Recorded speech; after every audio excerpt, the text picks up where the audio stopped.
Il est 9 h ce matin quand des policiers en patrouille chaussée d'Anvers à proximité du parc Maximilien interpellent un homme qui dort sur le trottoir. Quand on lui a sommé à plusieurs reprises de laisser tomber ce couteau, il a refusé de donner son arme à la police et il a attaqué un policier au niveau de la tête.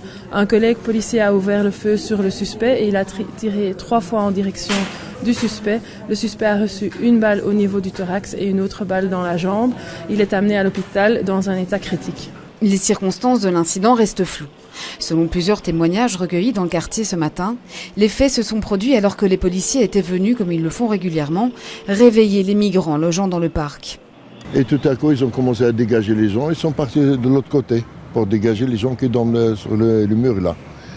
Donc tout à coup, je ne sais pas ce qui s'est arrivé avec eux. Donc j'ai attendu 3 coups de feu à ce moment-là. Lâche le couteau, tout simple. Le parquet ne donne aucun élément sur le suspect à ce stade.